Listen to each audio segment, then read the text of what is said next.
That can you hear me, everyone? So thank you very much, everyone. We're bringing on Nick here in the house. There we go. Thank you. All right, Jake, everything good? Oh, there we go. This is my first time using Clubhouse. I accidentally, my triple chin hit the mute button. Anyway, I want to welcome. Let me turn up. This is the problem with simulcasting. Nobody wants to do it. Here we go. All right, everyone. Thank you for your patience. I have the incredible Nick Cavuto here. Nick, welcome to our Friday training. This is the listening for training. And I'm so excited. I wanted to have you on because you're doing, I'm at D2D Con right now. Tom Bilyeu, Jordan Peterson, myself out here in Salt Lake. You're doing an Align Con, Align Con in Nashville. And we have, Michael Chandler, myself, Rick Jordan's coming in. I heard Kim Perrell might join us, but Nate Elena, there's just a variety of people coming to get alignment. And I thought, who better to bring in to this training session of what people are listening for than you, because AlignCon is about understanding what everyone's listening for. What are people listening for, and what's the objective of AlignCon? Well, yeah, I'm going to answer the first question on what are people listening for, and it's a wild perspective. So those of you who are listening, roll with me. People want the truth. People want liberation. They want freedom. They want freedom of expression, freedom of ideas, and they find themselves from where they're at today in separation, right? Where they want to be, and what we're trying to cure is that separation and to bring wholeness and oneness. The inspiration, right, being in spirit, is what allows them to start finding the expression of who they are, what they want to accomplish, and who they're going to do it with. All the teachings that you have are so pertinent to someone finding and then actually living in alignment with their life, but they're seeking the truth. And I think that's what makes me so passionate, is a lot of times the truth is led through the process of death.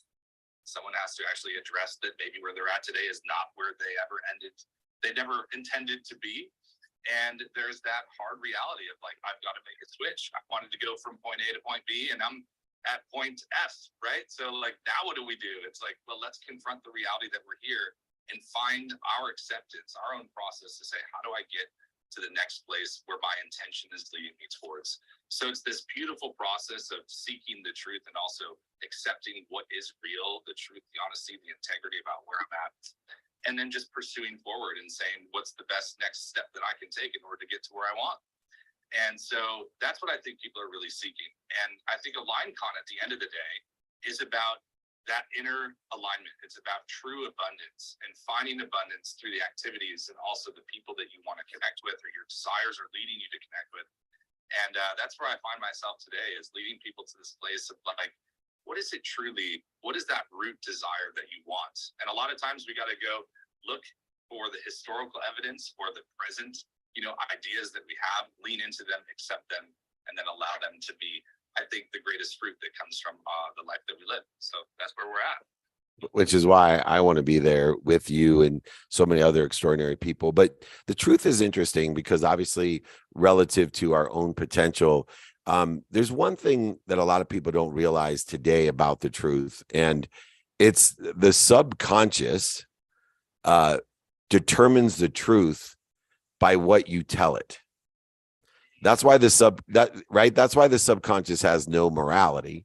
The subconscious has no morality. And one of the things that I want to make sure that I raise awareness to and for people as they're listening for things is that if you tell your subconscious something, it literally will think it's the truth if you tell it enough. And it could be the farthest fetched thing in the entire world with no stable data attached to it at all. And this is the danger and also the power of social media. Because if we continually hear one thing and one thing and one thing, it actually in our subconscious a neural pathway is formed and it becomes the truth. And then it starts, believe it or not, shifting the energetic and genetic inheritance of your quantum being, of your unconscious competencies, and you become your own reality, your own truth. how can we help people filter the repetition of information so that they are filtering positive accelerants to their quantum being instead of interference of their quantum being, and they can therefore reach their potential easier? Your beliefs are the grand filter of your human experience. And so for our feelings or our emotion, energy in motion, right, happens from the events. On the left side, we have the events that happen in our life. And on the right side, we have the emotions that we experience. And directly right in the middle are the beliefs that we carry. And so if the things that you speak resonate, they give you those green light emotions about the beliefs that you carry, even if you feel like, you know, that day might be a challenging day and you got all the evidence of why, shift your belief to today is going to be a good day. Why? Because the sun rose again. And that in itself is a miracle. Like, you can lean into the most simplistic truths, right? And that's what I love about just telling ourselves the truths about what we can view, what we can see. Even inspecting the phone that you have, like, how incredible of a device is this? Like, it just being present with that. If your beliefs start saying the people around me are for me, it doesn't matter what happens in my life. I can tell you that life is happening for me, and in that direction, it's a great first step. If you get to for me, then you just start realizing that life is what it is. And so there's an acceptance in the root of that, right? But I will say this with 100% certainty. Beliefs are the great filter. What you believe are the great filter to the human experience that you have. So, you know what? I got a shirt on today, David. It just says this, man. It says hope dealer, right? Look at Hope this. dealer, not dope dealer. Hope dealer. Not a dope dealer, a hope dealer. So Or you could say dope healer is a hope, is a dope healer is a hope dealer. I'm going to put that on the back of your shirt when I see you. Dude, I love it. I'm totally gonna steal that idea. I love it. I got something else for you to steal. You got to hear this. So we talk about these simple things that we can do in order to help accelerate or aggregate or compound ourselves into a trajectory of where we want to be, our potential, our truth. You said something really funny, because gratitude is what you're about in this day. And one of my greatest lessons is simple. One of my greatest challenges is simple. And that's to get people to say thank you before they go to bed and when they wake up. And I had someone here last night when at D2DCon came up to me, a young guy. He said, you know, I 8 years ago or 9 years ago, I reached out to you. I was having so many problems. I was living in a basement with my wife, completely broke. And you sent me a signed copy of your book.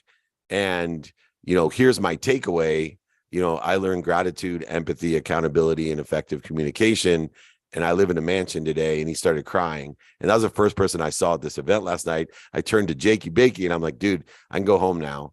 I'm complete. But here's the thing about simplicity. I couldn't figure out, why is it that by the night, everyone's shaking their head right now, because when you say thank you will change your life better than anything, it takes 0.1 seconds. Like you, it resonates. And one of the forms of illustrating resonation is people shaking their heads. We learned this in law school, right? The jury shakes their head, you got them, right? You're resonating. You just can't help it because it's a frequency. Well, I couldn't understand why everyone in a crowd, you know, we have 3,000 people here today. Everyone, when I tell them to say thank you, is going to shake their head yes.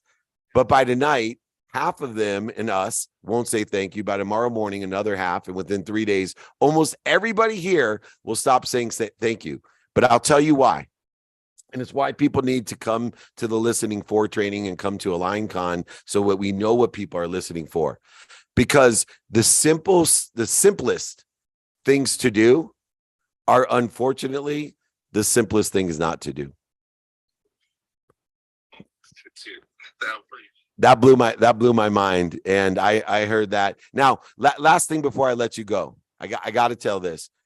Combined with all the stuff that we're going to learn about each other, it's really about the relationships. And that's why I'm showing up in Nashville on intention. I know Michael Unbroken's going to be there. There's just a ton of people that literally, when we said, hey, I'm going down to AlignCon because I want to know what people are listening for, everybody's jumping on board. You're still getting phone calls, right? To people like, dude, can I come and learn? Yeah. So how important are personal relationships beyond this information that we're receiving? Yeah, personal relationships are everything. I mean, I believe that, I don't know. This is my dialect and the way that I was raised, but this is what I believe. I believe that God will always make room for your gift. Always. And so relationships are key, because part of the human experience is that we need other people who can see the uniqueness of us. And then we need to be in other people's lives where we can see the uniqueness in them.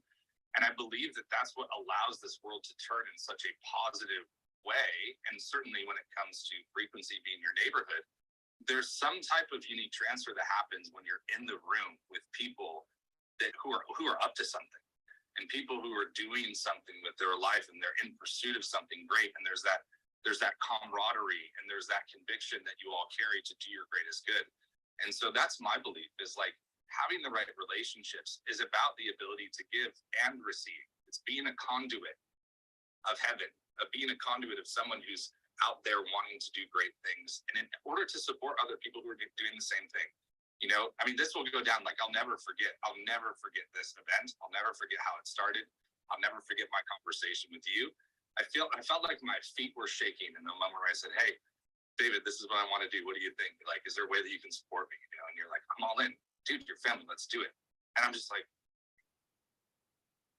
sometimes our revelation of how great God is comes through the format of other people and the humility of how they show up in your life, and their acceptance, their graciousness, and their kindness. That produces such an amazing amount of gratitude. It's like a gratitude bomb. And when that goes off in your life, you start realizing that things are shifting, things are changing. And most importantly, in my opinion, that God is up to something great. So my hands are open. I'm excited. I'm grateful. And David, thank you so much, man, again, for all of your support, and that of all the people that you're bringing around this idea. I'm just incredibly grateful for your influence in my life, man. So thank you. Thank you for giving me an opportunity to be protected and promoted again. And showing up is the last thing that I want to say. Is you're someone who always shows up. Michael Unbroken showing up, Ned Elena, Rob Gill shows up. It's extraordinary. Amelia shows up, and anyone else that wants to show up to prove that your frequency is your neighborhood, and to learn what people are listening for, so we can build a bigger community of people that simply want to help each other and know people that can help each other. That's all I did, was hearken a call and said, "Hey, we all need to get aligned." We're all on stages around the world, including Michael Chandler, right? The UFC champ, man. This guy, he just is like, "Oh my God, I got to get in here." I was like, "Dude, come on over. This is amazing." So anyone that wants to come and join us, AlignCon2023.com. We're going to get alignment in Nashville Thursday night, Friday, Saturday. Just come down. We would love to see you. There's a ton of no BS stuff going on about just sharing advice, sharing who we know, what we know, how we know, and prioritizing together. Thank you, Nick Cavuto, for giving everyone an opportunity to align. This is the first time AlignCon is happening. So anyone on Club, TikTok, etc., anyone down there, we're going to do a meetup down there. Just show up. It doesn't happen unless you show up. Thank you so much for healing. And once again, right, you are a hope dealer and a dope healer. That's my man, Nick Cavuto. And go to AlignCon2023.com or nickcavuto.com. I'll talk to you soon, brother. Take care, man. Can't wait to see you. Much love. Much love. Thank you. Awesome. Thank you, everyone. Jakey Bakey, reset the room. I still haven't even had time to invite people into room. I got like 6 hands going here. So Jakey of the Bakey, reset the room, and we're excited to be here. Said to show up. I think that is so important, vital. If anyone wants to show up to AlignCon 2023 in Nashville, which is February 2nd, February 3rd, that Dave was just speaking about, Nick, you can just email David. He's happy to send you the information as well. Email david@dmeltzer.com. david@dmeltzer.com. Dave, while you're inviting people in too, I wanted to invite everybody. Of course, you're in Salt Lake City today, so if anybody in this room or online listening wants to join, Dave's hosting a meet today at 12:30 p.m. Mountain Time at the Salt Palace Convention Center.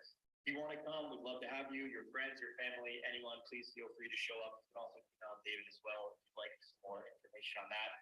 Let's continue to share the room, share with your friends, share with your family. Let's continue to share this breakfast with families room. And then, Dave, why don't we bring on a question from Clubhouse? Does that sound good to you? Yeah, that's perfect, man. Thank you so much. Of course. Jesse Simon, welcome to the room. What question do you have today? Hi, thanks for having me. Oh my God, I was just listening. Okay, wait, let me think of a question. Wait, can you get back to me? I love you. Thank you so much. No, no problem. Jake, is there someone else that we want to bring up?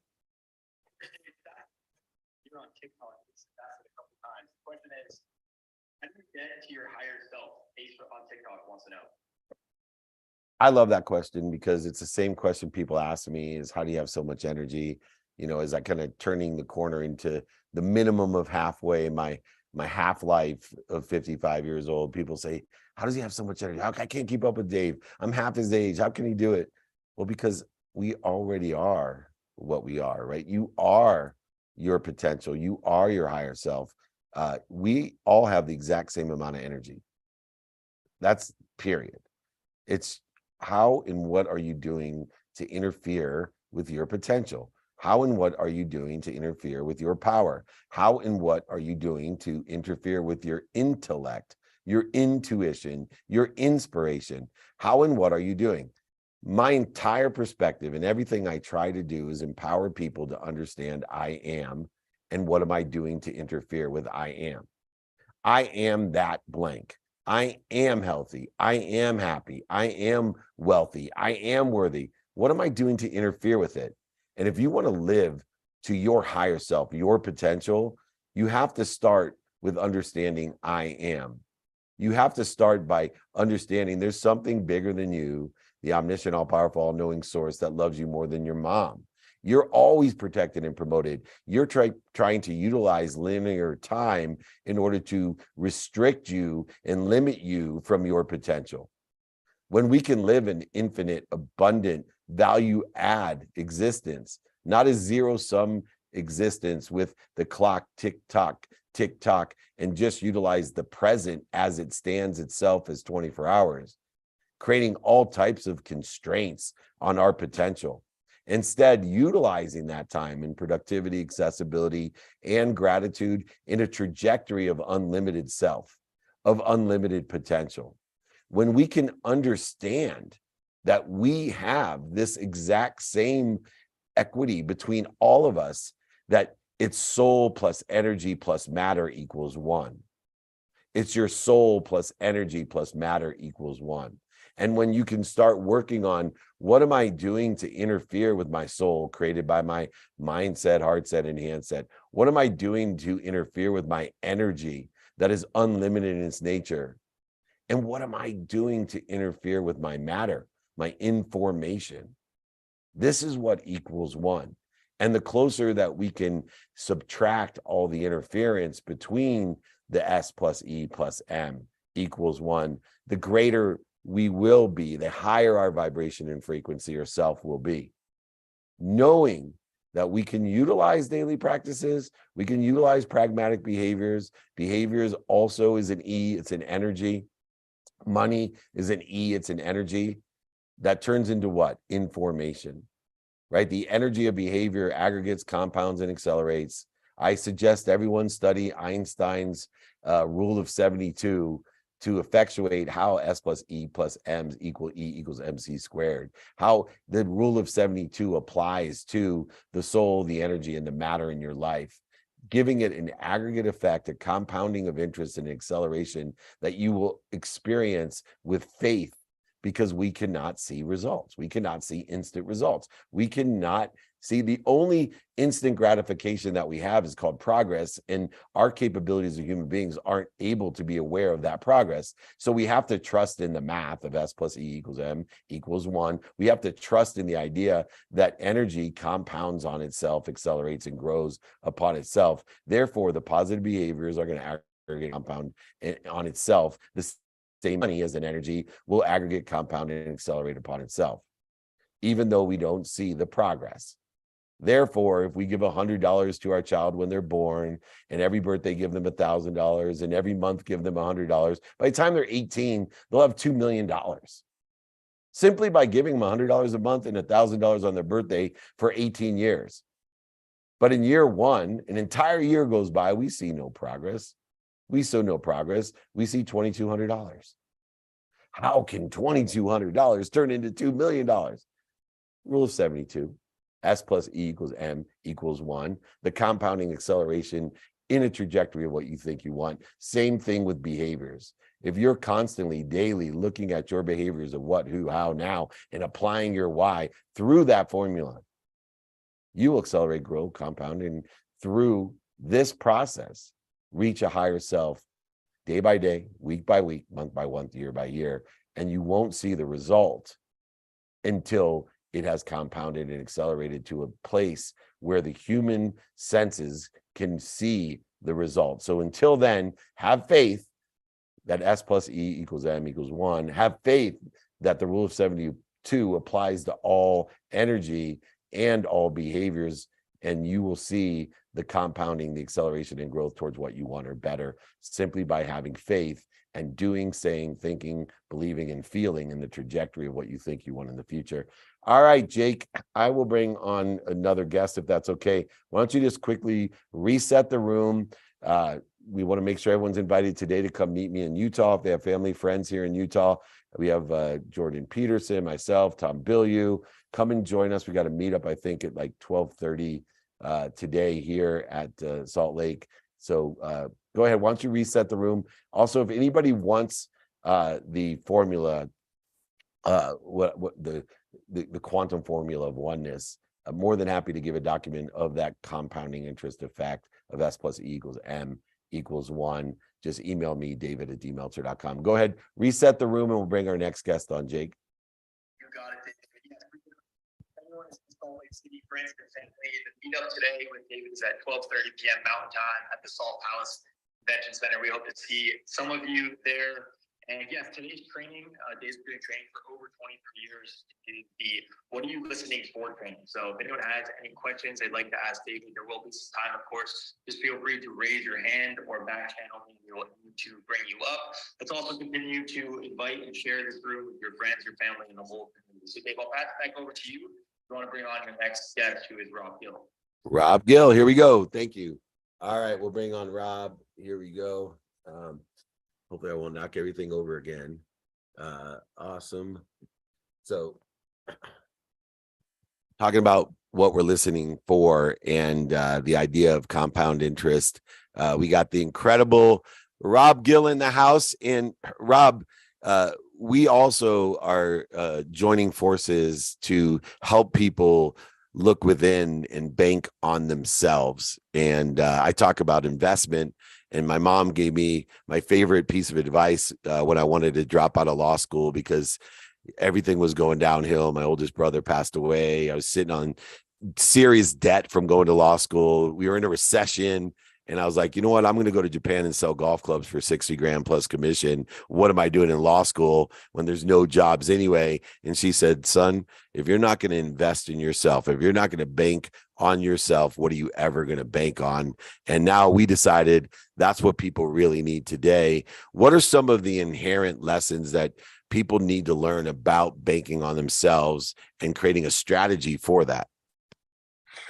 Dave, that's a great question. And I think when it comes to modeling, right, playbooks, modeling, blueprints, I think that, when I'm at my best, it's when I'm modeling somebody that's a proven winner. So in the case of become your own bank, let's just go down to the financial institutions and the banks themselves. What does a bank do? Like, well, if I had $100,000 and I put it into a CD, the bank's going to give me 3% interest, but they're going to loan the money out over and over and make 40 cents on every dollar that we give it. It's called fractional reserve lending, AKA the velocity of money multiplier. Anyone on this call that understands the science of money and they start playing the Dave Meltzer game of compounding I love it, compounding frequency and compounding energy on top of the money. Well, it's a game changer because you could overfund cash value life insurance policies and still have a wealth management account, but you could overfund the cash value life insurance policy, then leverage that money out and go buy rental real estate, go finance your own debt, go buy other businesses, and have the revenues from those three that I just mentioned go back into your policy while you're picking up 6, 7, sometimes 8 rates of return. And to keep it real simple, you're just moving money in and out of asset classes, but you're not exposed to the external forces if the leveraging is coming from the insurance policy, because that policy is not exposed to the stock market risk. If interest rates go higher, Your dividend in the policy has a 12-month lag to that, but kind of matches and mirrors. And if you're leveraging money and you're getting multiple uses of it, it's really more of a conservative approach than leaving your money in one product. And I think that's what you're talking about. Yeah, and I am, internally understanding one of the greatest wealth philosophies that I've learned in banking on yourself is creating your own family bank. And what I mean by that is, and that's why I use insurance products, everyone knows, because asset-based lending's the best way to hedge, where you are borrowing your own money but still earning interest on your money. So in the IUL 9% a year days, I could borrow, let's say I have $10 million. I could borrow 9 million at 1% interest and still make 9% on my 10 million. The hedge was ridiculous. But more importantly, in my life, when I went bankrupt and lost everything, I learned this philosophy about banking on myself. And so creating a family bank, for example, having that asset there. So when my children go to college, to allow my children the difference between the scholarships they get and the tuition owed and everything, what we do is they borrow against the family bank. So they're paying for their own college, but do we make it, a stranglehold on them? Of course not. When they buy their house or start their business, no, they get 0% interest, right, over 30 years. And so they get to tell their kids not only, hey, I paid for my own college, but the money's still there in the bank when they paid it back. So why? So my grandkids get the same opportunity to finance whatever education that they want, or whatever house or whatever business that they want. The banking on yourself goes far beyond just investing in personal development, coaching, mentoring, which you and I both, have mentors and coaches, and we mentor and coach other people, right? And that's the base camp philosophy, that we got to have the people at higher base camps telling us how to get there while we're helping people get to where we are at our base camp.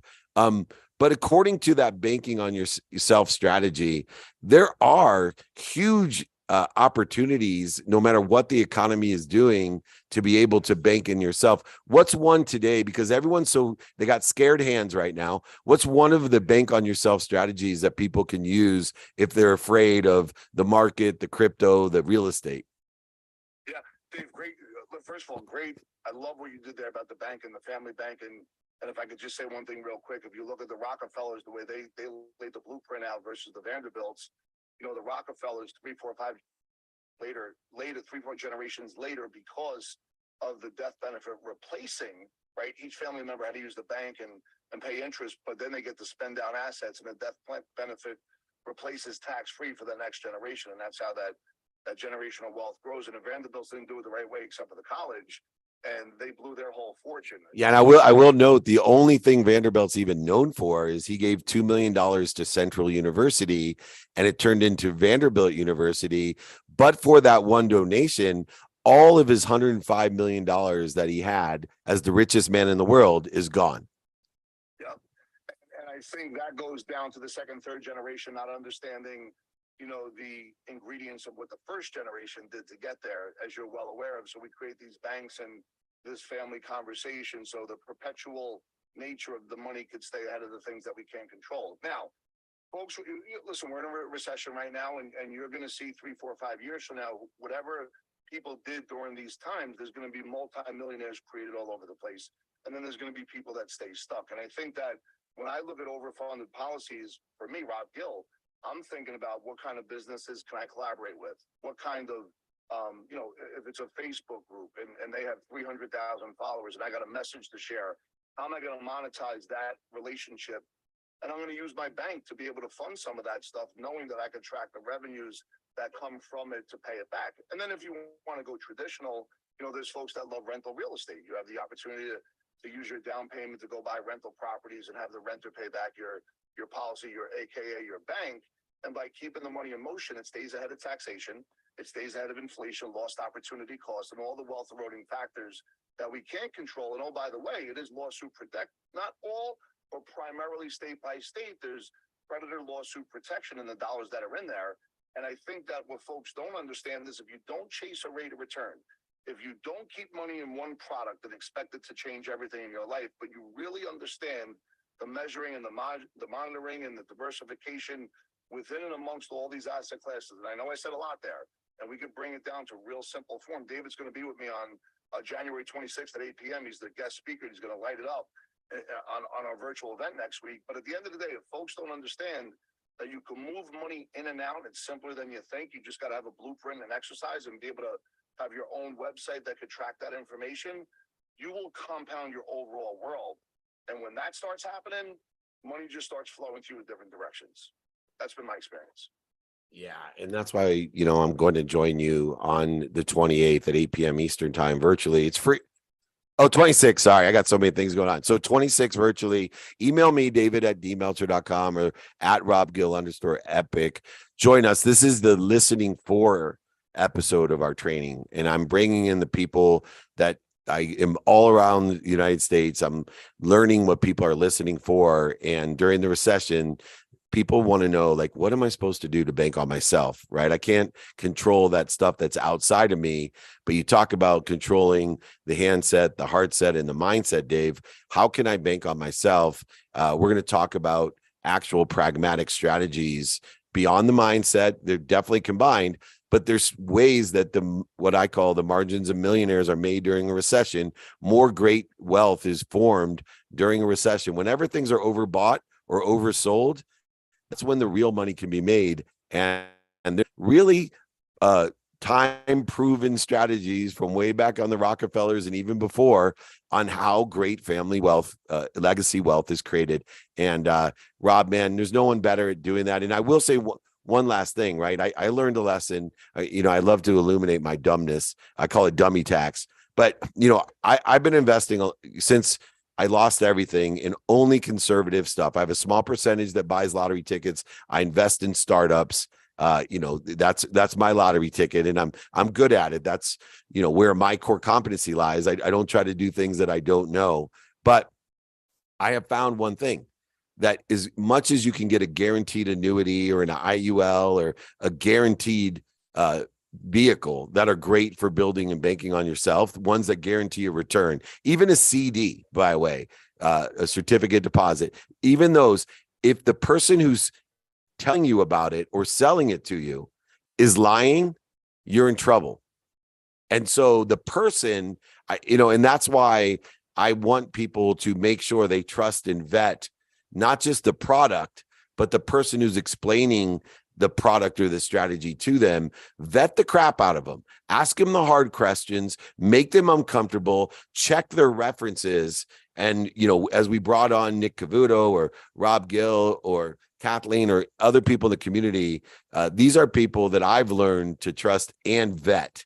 And I find that vetting people is a form of trust, because if someone's going to tell me how to build my family wealth, then we have a bond of trust that I can ask them any goddamn question I want, and I can check every single background reference on them that I want, so that they are because they're the only risk I have when you buy a guaranteed type of thing that gives you this, type of strategy. So Rob, I want to appreciate, because I know you meet like 6 times with people to learn all about them. You don't just say, oh, this is what you need to build. If you're going to bank on yourself, you need to know who that person is before you can create a strategy for them. Yeah, and you know what, Dave? Great points. Check. Here's the thing, too. If anyone is listening, I'd like to share that not only is there a 6-meeting approach for us, but it's also to introduce everyone that comes through our door to the entire team. So, yeah, I'm here talking about it, but the people behind me that execute and are there step by step, not just to get the plan started. Oh, he froze out, but definitely just come and join us on the 26th, 8 p.m. Eastern time. We'd love to talk. Rob, I'll let you get going, man. Get your workout in. Talk to you soon. Thank you so much. Right on. Rob Gill, everybody. We're rocking and rolling, Jake. Let's take someone on Clubhouse and what they're listening for, and then we'll switch back. All right. Jesse Simon, welcome back to the room if you want to unmute yourself. Yeah, sure. Thanks for having me back. So my question, and you can answer it, to the best of your ability. But so interesting. Do you think that, like the physical things that we use to heal physical ailments in our body, do you think that they are like they're doing the healing for us, or do you think that it's a mix of like alignment and like inspiration to use a certain substance, like whether it's organic or natural, or something that a doctor prescribes us? Like, do you think it's some sort of mix? Do you think that like we have to be an active participant in our healing in I- any way? Yeah, well, first of all, I always do my best. I learn lessons and have fun, especially when I'm answering questions. So thank you. More importantly, it's interesting because you bring up a point that I once again want to illuminate to everyone. I'm the king of telling people I don't get sick. And I got a lesson this last week about dis-ease and ease. And I need to reframe for everyone that, because I think I'm setting a false expectation for even those that know me or those that listen. That's bullshit. I'm constantly at dis-ease. I'm just really good at getting to ease. And I'm participating in that perception. I'm utilizing the law of gravity. I'm exactly where I'm supposed to be at the right place at the perfect time. But I'm also utilizing the law of Goya, getting off my ass and exploring what's the best mechanisms to assist me in putting myself back at ease.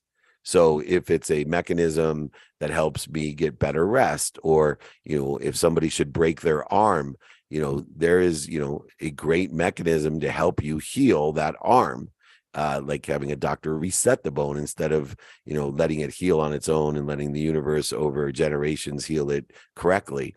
So absolutely, it's a participation in a perception. It's a definite, coordinated, collaborative participation whenever we're at dis-ease. So number one rule when we're at dis-ease is to identify it. Sometimes it's easy, so for example, if you wake up in the middle of the night and throw up for 2 hours, it's quite easy to identify that you might be at dis-ease. But after identifying it, it's that process of, okay, now I got to stop, remind, remember, and recollect to the source, to the omniscient, all powerful, all knowing source, use my intellect, my intuition, and my inspiration to put myself at ease, whether it be dis-ease that's so recognizable, like a stomach flu, or a dis-ease that's not recognizable, like childhood trauma, or a need to be offended, or need to feel guilty, or need to be angry, anxious, frustrated, worried, whatever it may be, that are much more difficult to identify than stomach flu. What I hope to empower you with is this 4-step process of, let's identify what puts us at dis-ease, what's interfering between us and our potential. Let's stop when we identify it. Let's remind, remember, and recollect to the omniscient, all-powerful, all-knowing source that's protecting us and promoting us by loving us more than our moms even love us. And then let's figure out, what should we do? Who best can help us? Who can we help? And how best to get this done with lenses of productivity, accessibility, and gratitude, to prioritizing activities of that day differently to either heal the stomach flu quicker, and or to heal the anger I have, or the guilt, resentment, offense, superiority, inferiority, separation, etc. And so this 4-step process of identifying when our mind, our body, and soul are on fire, and then knowing that when we're on fire, we need to stop, we need to reconnect, recollect, and remember with source. In other words, drop to center, to ease, and then roll into the what, the who, the how, and the now, and apply that extraordinary why that we're connected to and through, the I am. And let's figure out what I'm doing to interfere with it faster. So the faster you get out of dis-ease, whether it's one that you can be quite aware of, like stomach flu, or one that you may have a more difficult time identifying, either way, it's time that we utilize in order to effectuate progress of being our higher selves, of being at ease. Thank you, Jesse, so much. Jake, I'm going to take another guest as well. Why don't you reset the room real quick before we bring Catherine on? Everything. There's an hour here Training is on the What Are You Listening For training. If anyone has any questions or want any of David's guys, feel free to email David for that. It's just david@emelter.com, david@emelter.com. I'll pass back over to you, Dave, to bring on the car on Instagram. Thank you, Jake. I appreciate it.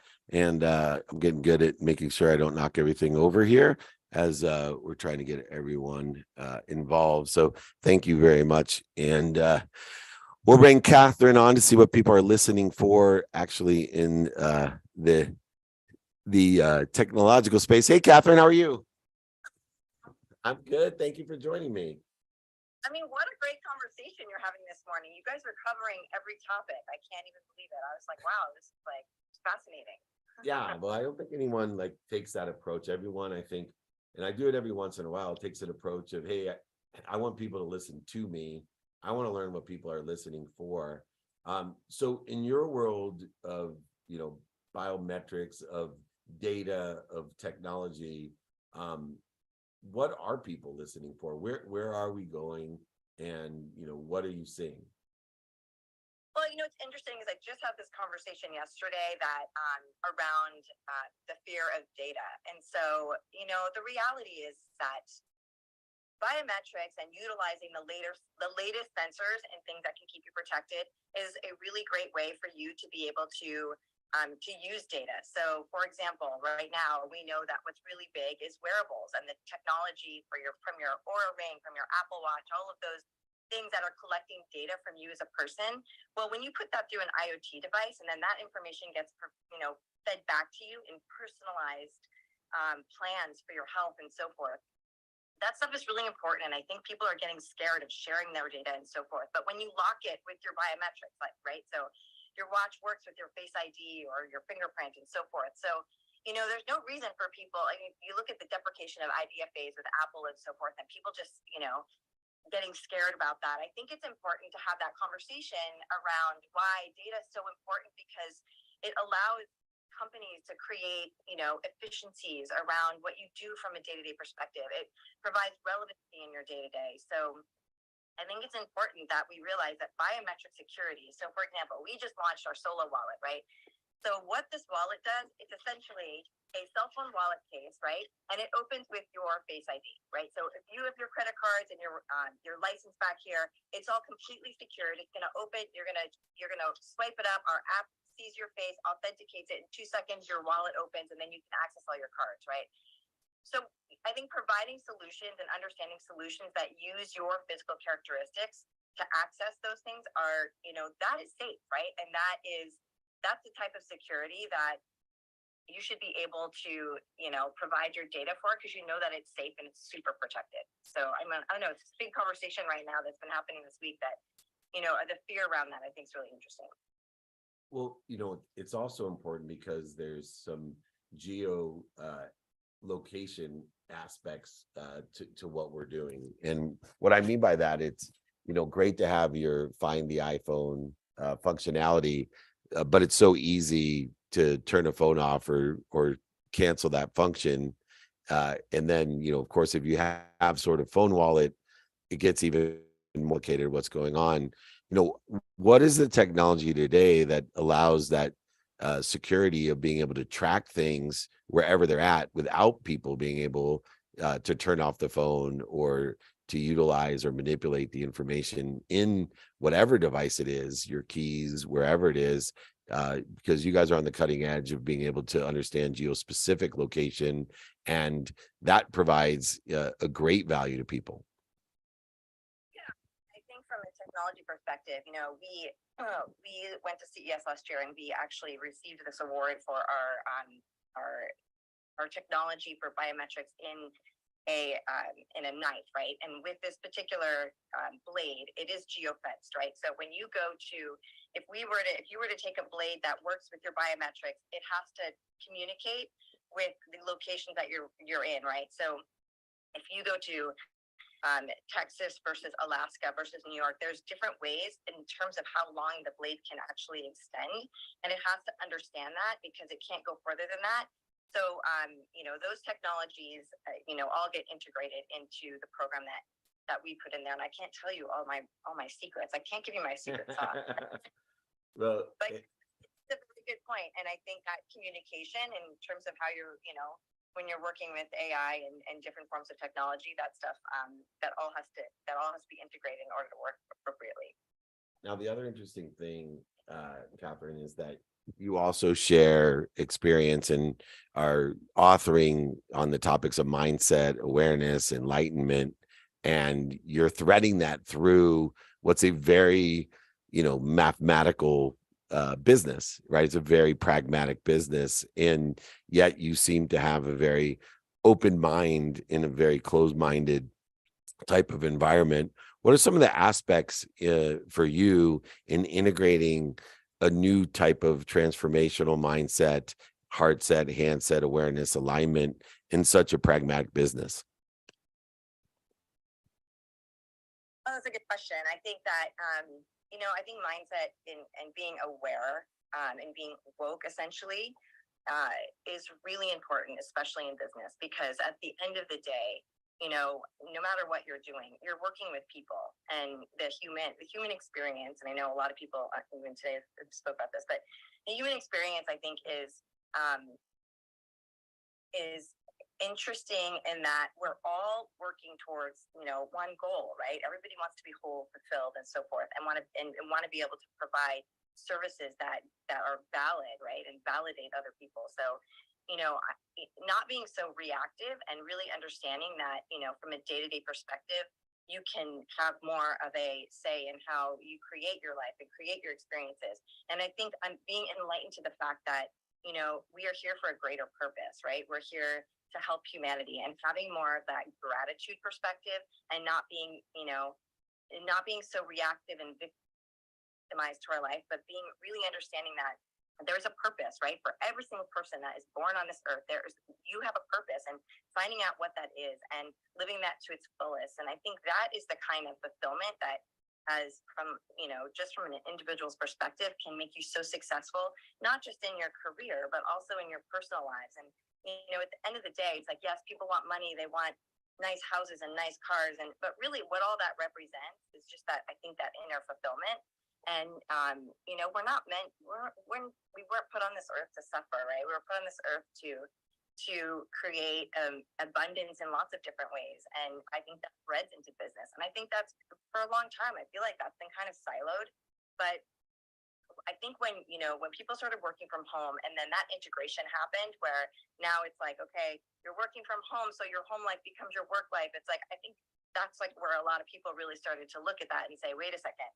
But they're more the same, right? Like, I'm not really that different at home than I am when I'm working with my coworkers, or with different partners and so forth. And I want to be able to bring to the table. I want to be able to bring to my business the same kind of love and impact that I can bring to my kids. So, I think just being aware of that, and being socially, being conscious of that, and not living your life on autopilot, and being really intentional about the conversations and about the things that you say and what that leaves people with. I think that's just really important. I think more and more people are coming down, getting on that train, and it's been really exciting to see. Yeah, and you're leading the way, and I certainly appreciate everything you're doing in the business world, but also to build a community of people that have open minds, open hearts, and open hands. And part of the protection and promotion plan, Secure Wallet's also helping as well. Solosecure.com. Catherine, thank you so much for joining us, and we'll see you guys soon. Thank you. Awesome. Jakey Baker, we made it. Can you believe it? I think we have time for one more person, hopefully here on Clubhouse, to join us. So, Jake, if you can help us out, go ahead, reset the room. Yes, let's talk last question on Clubhouse. Happy Friday, everybody. We got 4 minutes left. This is the What Are You Listening For training here with David Meltzer.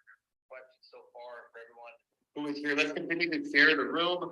Quickly mentioning, if anyone is in Salt Lake City, friends and family, feel free to come to David Meltzer's free meetup today at 12:30 p.m. Mountain Time at the Salt Palace Convention Center. So, Dave, I will pass it off to Rose Dotto here on Clubhouse. Rose, if you want to unmute yourself, and feel free to ask David your question. Welcome. Good morning, David. And stage asking questions, because I follow you very closely, and both Amelia as well. And I had a few questions around the fact of pain. And for anyone out there dealing with pain and still trying to reach their hairy, audacious goals, what kind of tips and tricks can you give? Because oftentimes I want to save the planet. I want to help all of our children. I want to have more fun and do more things. And then I get knocked down with a medical condition that I have. And I, have to start pumping myself up again and start going at it again. And it's the reason I come to Breakfast with Champions, because there are so many people that lift my spirits. And so how can I do that without jumping on this app, although I love it, different times, just resetting my mind, because I am strong and I am powerful and I will reach my goals. And I just want to put it out there for anyone else dealing with similar things, that it doesn't have to stop you and you can do it. And David, I ask you this question because I just joined Designing Genius community, and I'm finding out a lot about myself, and it's definitely difficult. And I could use all the guidance possible. So thank you so much. And thank you, Jake, for doing such a good job always. Oh, well, thank you. And I think this is a really great question to end on, because pain is an indicator. Pain is an indicator that we have a better place to be, a better position, and a better situation to be in. We're being protected and promoted by pain, not punished by it. And what we want to do, though, is to understand that progress, that delta, is what we're after. We want to enjoy the consistent, everyday, persistent, without quit pursuit of our potential. And so as you have these huge, audacious, lofty goals, which everyone should have, we should then put a pin on it and make it our trajectory. And then only focus in on what is it we want today in that trajectory. Who can help us and who can we help, and how best could get that done, using pain as an indicator to get to the better place, a better position that we want to be in, because that pinpoint is only guaranteed by the progress that is made each day, that aggregates, accelerates, and compounds upon itself. And if we know what we want, who we can help, how best to get it done, we can prioritize each day with or without the extraordinary or less extraordinary pain, or more or less pain in our lives, knowing that our purpose, like yours, always has to outweigh the pain in order for pain to be an indicator to move in a different direction, a better place, a better acceleration towards what we think we want or better. And so each day, if we can enjoy that delta, knowing, look, that everyone's in a different place, determinative upon what journey you want to take, your skills, your knowledge, and your desire is your starting point. It is your basement. And regardless of where other people's basement are, even if their basement is higher than your objective, skills-wise, knowledge-wise, and desire-wise, you still can progress towards your potential and enjoy the pursuit of getting better, of learning lessons, having fun, and doing your best. And so what I would suggest to you is I will send you these 5 daily practices that allow you, like through the Genius key system, to identify the inflection points, defined moments in traumas or your past historical references that you're giving meaning to, that are interfering with energetically and genetically your trajectory, as well as the daily practices that you then can be more productive, accessible, and gracious by identifying pain and using it as a trajectory towards what you think you want, and also how you're limiting yourself in the future. So I will help you, past, present, and future, utilize what you're learning to reach a greater delta in your life, not competing or comparing, not tying your emotions to the outcome, but simply moving forward. All right, Jake, sorry, I ran over. I love you all. Thank you so much. Come see me in Salt Lake City today. Come see me in Nashville. Come see me virtually. Wherever you want to do, just email me, david@dmeltzer.com. I love everyone. Remember, be more interested than interesting. That's what we're listening for. Be kind to your future self and do good deeds. That's what will get you there. Jakey Bakey, close out the room. Thank you, everyone. Thank you so much. Thank you, everyone. Thank you so much. Come see me in Salt Lake City. Email me if you want those daily practices, the continuum of trajectory, david@dmeltzer.com. We appreciate you, appreciate all my guests. Be more interested, like I said, than interesting. We'll talk to you soon. See you later today in Salt Lake City. Thank you, everyone. Thank you. Thank you.